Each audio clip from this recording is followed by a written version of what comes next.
From the Sun Coast in Vegas, here for the title matches, 3 of them for the Mojave Conference Invitational Tournament. Exciting day of intense competition. Everybody left has 2 losses, so these will be the title games. Sometimes it's in question, not this time. Cesar Padilla is taking on Andrew Guba, just the white, scalding hot Andrew Guba. Already won 1 invitational this year, looking to add another to the collection for his 12th win, while 6-time champion Padilla looking to break through as a major champion as well. To their left is the handicap division. They both got 2 losses. Sterling Smith taking on Peyton Lee. Sterling looking for his first title. Peyton has 1 previous career victory. To their left is the girls' scratch title match. That's Corinne Marquez. She's taking on Caitlin Avagana. Because it's a girls' scratch title match, so there's probably Caitlin Avagana in it. Corinne, of course, the defending TPC girls champ, so she knows plenty about winning big tournaments as well. So should be 3 good ones here. The handicap difference is significant. It is hard to add. It is 38 is what it is. Peyton's got to win by 38 to tie and 39 to win. Vastly better day for Peyton yesterday. She was on the struggle bus yesterday, no way about it, and saved all her great bowling for today. She's been fantastic, qualified 12th. And it's triple elimination match play. You keep on bowling until you lose 3 times. Survived through 9 games of match play to get this far. Guba just making the absolute maximum out of his senior season. I talked to him earlier in match play, we've got to count up at some point how many games he's bowled this month, because he even traveled up to the Washington Invitational, which he had qualified for. Has gone deep in every invite he's bowled in. Has turned a big deficit in the All-Conference Bowler of the Year race into a massive lead in the All-Conference Bowler of the Year race. Now it's just pack on as many wins as you can before aging out. Padilla, a long way from aging out. He's still a senior in high school, as you can see, joining the Firestorm ACU bowling team next season. He did his signing with us. That was pretty cool. Kind of had a quiet year by his standards. Wasn't able to pile on the wins, but he's a rock-solid player. There are various degrees of power even in 2-handed bowling, and he just about maxes it out. I don't think many people on tour put as much strap on the ball as Cesar does, and he's done that since he was just a wee one at Desert Sky all those years ago. Switches to plastic, and that's not enough as he misses enough left to miss that 10-pin.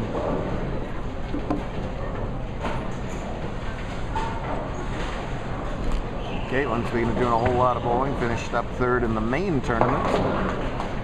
She's off to both adult and youth Team USA camp in the next couple of weeks.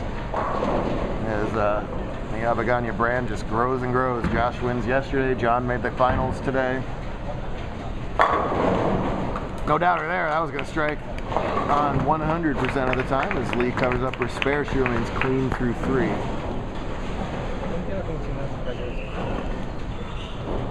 How long has this young lady been back here watching this kid bowl? Where's Pop on Father's Day? Does he get back home? He's working on his day? He has a company. You can't just, say no. Oh. Sadly. You better take care of him tomorrow or something. Definitely will. All right. There you go. Papa Padilla's done a whole lot for Junior, as all these dads do on this Father's Day. Andrew's father came tearing in here at 9:29 saying, he's going to be here, he's going to be here. I guess he left his wallet at home today. This guy's so fat with JBT scholarship dollars, they couldn't fit it in his pocket, probably. Caitlin is actually the current leading money winner this season. That'll be the first time a female has led earnings, ever. If she can hang on to that. Cesar.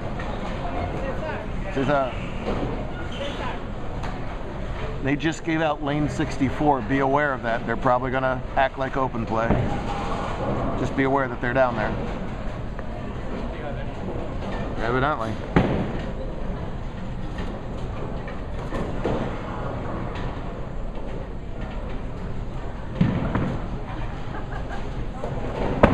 Pulling up, they gave out lane about 6 lanes to the right. We won't give them any reshots. If open play acts like open play, it makes a lot of noise. Xander Pierre's that one for 4 in a row, just getting repetitive how good and how on his A game he is. Guba. Be aware they gave out 64, no reshots or anything, unless they come flying over here. Just so you know. Giant thanks to the incredible Becky Herman and her team here at Suncoast for having us. Roll out the red carpet for us every time. Well, the red, blue, orange, green, and yellow carpet, I suppose. But yeah. Nice shot from Peyton there, half 10 pin. Peyton, of course, a large cause of the pandemic. She wanted me to go bowling with her at Mesa East the week before the pandemic. I said no. She got all mad and caused a worldwide global hit crisis. Thanks, Peyton. That's one of my favorites. I love that. Great form, hard and straight, but is going to slide off at that one. First open of the match, she leads by 15, and she's got to make up 38. Oh! Padilla just covers that 6-10.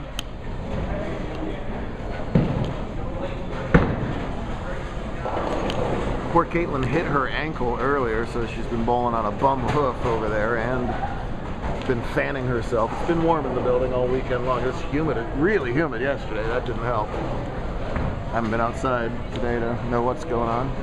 You know, casinos, 3 days go by, you have no idea what's happened out in the world.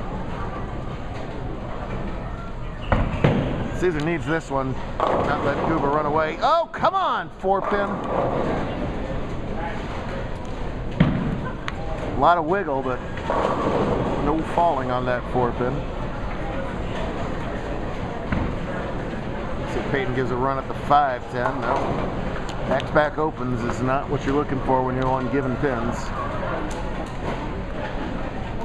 She looks too nice to have caused COVID.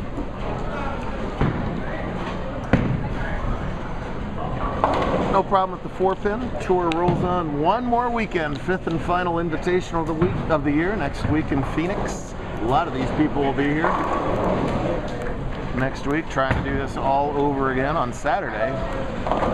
One of our annual favorites, the TOC/non-C next year. On Sunday, rather, next week. I'd say next year we're well into planning season 28. How much rest? TPC's the last week of July. Season starts over again the second week of August. Andrew looking for 5 in a row here in the 6th frame. He likes it. Oh yeah. When Andrew does this, kind of holds that follow through, then he does a little wheel thing. It's almost always a good deal. Oh, and Sterling's going to get back and open there, missing that 7-pin in the 5th. Qualified 9th today in the field. Lost 2 out of his first 3 matches to really get behind the 8 ball, and then has peeled off 5 straight wins to get here to the title game. People have gone from 0-2 down to win an invite plenty of times. Oh, and off camera, Peyton's mom just gave her another one of their little high 10, low 10 things, and her hands have got to be red from that. It is solid. I'm going to try and catch one of those in the next couple frames. For the record, she's the abusive one. Is that correct? You want to state that for the record? All right. Oh, man. Pretty ball. We've seen quite a few pocket 7-10s this weekend. He is thrilled to just leave the 10 in that spot as a big lead and maintain it with the spare. Sterling's got the other corner pin to shoot at, and that one doesn't go well either, as he goes 9 whiff to trade opens with Peyton, so no harm, no foul from where we were back in the 4th frame. Peyton, the lone Las Vegan left in handicap, as Peyton's from Mesa. Andrew, the lone Las Vegan in scratch, is from West Valley of Phoenix. Caitlin San Diego, and Corinne from Central California. So a wide representation of our tour. Much better ball. Oh, it's got to be the abusive high 10, low 10 that did it for her. She throws her best shot of the title match there. Padilla really needs some strikes. Come on, 4-pin. There you go. You listen to him. He finally gets that 4-pin to trip over. Marquez has 5 strikes out of 6 frames. Her problem was the non-strike was a 6-3 in the 4th. It's a big shot for her. As Caitlin's gone strike spare 5-bagger. This will creep her to within 16 pins if she can get it. And she does. Game on over there in the girls. Pretty mandatory strike here as Padilla trails by 43. Yes, sir. Double for him. Collects it down to 33. Plenty of time in bowling to make up 30 pins in 3.5 frames. Big shot for Peyton in the 7th strike working. She's got it. Wow. Back half of the game, these guys have performed the best all day. That's why they're here, starting to perform in the second half of the game too. Oh wait, here we go. Oh my goodness.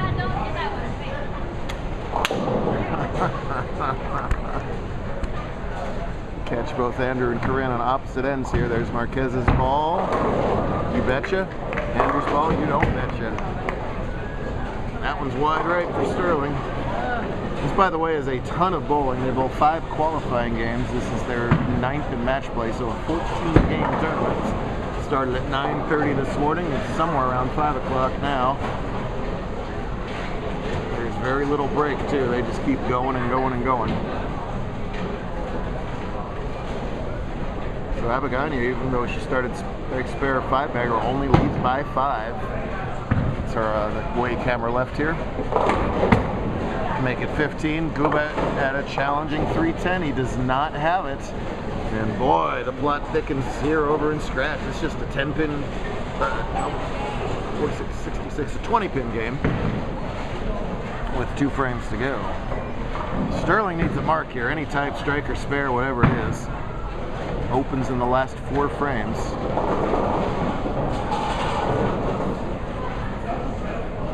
This will be his career high finish regardless. His previous a 3rd place finish, which got him into this tournament. Come on, Sterling. Hey, there you go. Gets the Brooklyn strike. Caitlin makes it a 7-bagger over there, but game on everywhere. Rare mistake from Guba in the 8th. Can he recover in the 9th? Sure can. So pretty. When he does that soft release slow hook, he can play any board on the lane, but I have to think that's his A game. He is great at it.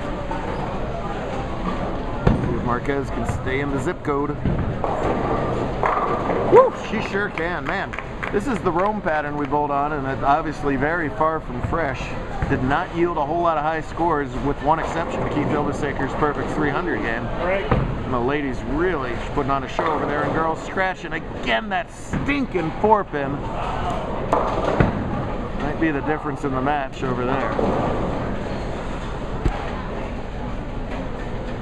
If Peyton spares this up, she will lead in the match by 46 pins, and she's giving 38. So she has the lead, will maintain it if she covers this corner pin, and she does. Marquez now in the 10th. She has it. That is her 9th strike in 10 frames. Here is the girls' scratch scoreboard here. That is Corinne's. Caitlin's over here. Caitlin in the 250s. Right now, Corinne can max out for 264. So she's already made Caitlin mark. The next strike would make Caitlin strike. My goodness. Here's Lee and her night. Roll ball.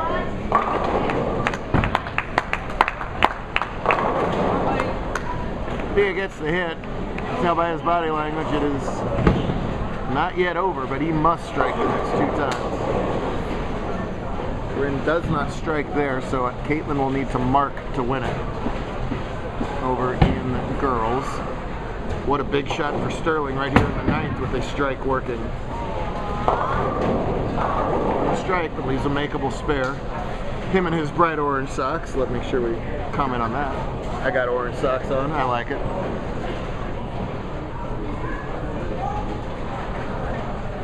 Either must strike to force Andrew to get at least a high count. He does. Corinne spares it up for an outstanding 252 game over there. The question is, will it be enough? It should be enough, but these guys are so good, it may not be. Whoop, whoop, whoop, whoop, whoop, whoop, ladies.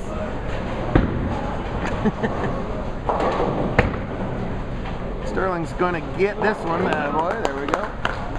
Caitlin Mark to win the invites. You better believe it. Not just a mark, but an 8-bagger. Wow, what a performance from both of them. Every pin matters here for Padilla. And he gets every pin. I know he wanted more than that for 215. That 9 out in the third was killer. And now Guba 9 outs for 214. So that was a giant fill ball. He does make Guba mark. Caitlin needed a mark. He did his job. Peyton is most likely going to need a mark. Caitlin looking for 280. Oh, she'll settle for 260 something. Andrew Guba has had nothing short of a dream season. There's still more dream to play next week no matter what, but win his home invitational. We'll just continue the storybook season. And Caitlin doesn't finish out with the spare, but how about 268 to 252? So very good. Oh, Sterling needed that spare. He doesn't get it. He finishes with 125 plus 38 more is 163. Peyton just needs pins. Andrew for the invites. Wow. And he's got to spare that up. Oh boy. I didn't think he was going to get less than 9 on that ball, but instead it's 7.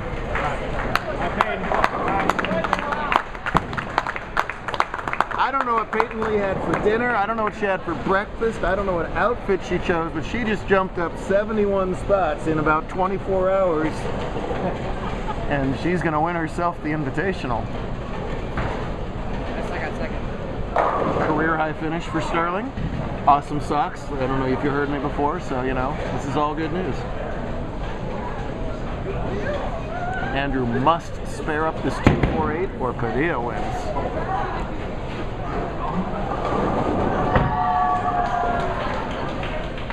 Got it. Not the toughest spare when you're just out there having fun. For $1,000, it gets a lot trickier, guys. Oh, yeah. And he nailed it. It's over. It's over here. It's over everywhere. Caitlin, Peyton, Andrew take it all. This lady's been around this bowling game for quite a while. Only a couple of years. Yeah, a year or two. Bowled the Showboat Invitational back in the 90s. Not to date anybody here, but you know, there you go. A couple of years, yeah. The dream continues for Spaceman Guba and his favorite sloth. Taking it down.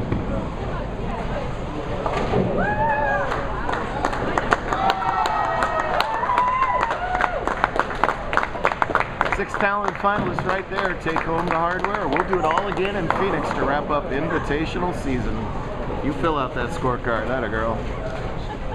We'll see you then.